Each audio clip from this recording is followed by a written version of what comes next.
within about 30 days or thereabouts of sending that mailing out, we had received, as I recall, 120, maybe 121 checks from this universe.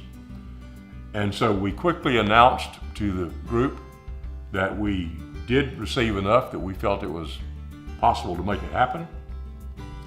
At that time, the management and the administration of the association consisted of me and my secretary. So there was no one to convene a meeting of anyone. There was no board of directors. There were no officers. And we decided the first thing we needed to do was to appoint officers. So as I suppose a despot might do, we appointed the initial 12 officers. And we wanted to be sure that there was a breakdown. We didn't want the association to be looked at as an association of public officials or of private officials or of any particular thing.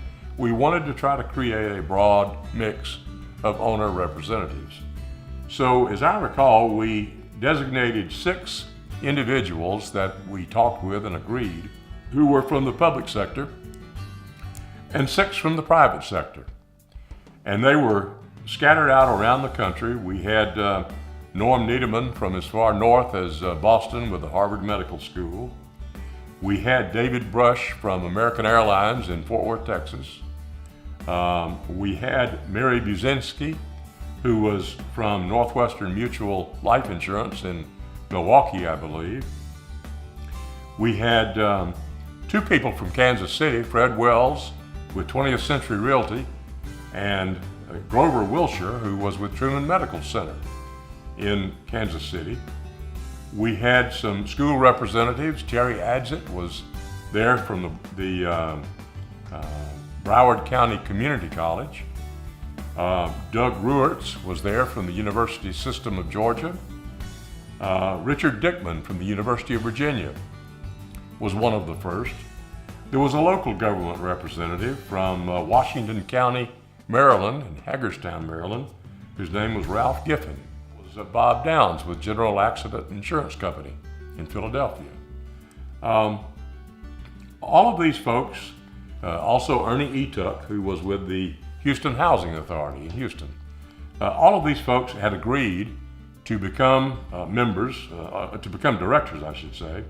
And so they were appointed. I've also left out Wiley Jackson of Federal Express in Memphis. But these 12 were appointed to become our original directors. And at this point in time, the Construction Owners Association was just a name. There was no entity. And so we, at that time, caused that entity to become a corporation here in Georgia. We incorporated it on August the 10th of 1994 as a nonprofit domestic corporation here in Georgia. The incorporator, I went back and looked recently to refresh my recollection. The incorporator was me and Sarah Coulter, who was one of our early directors, or I shouldn't say director, executive director or administrators. She is now deceased, unfortunately. The lawyer in my office that I had file these documents was Chris Dunnigan. He was one of our associates. He is now a Methodist minister. So it tells you a little about the toll we took on these folks. One went to the ministry and the other is now deceased. But that's the way that COA, or Construction Owners Association of America, came to be on August the 10th of 1994.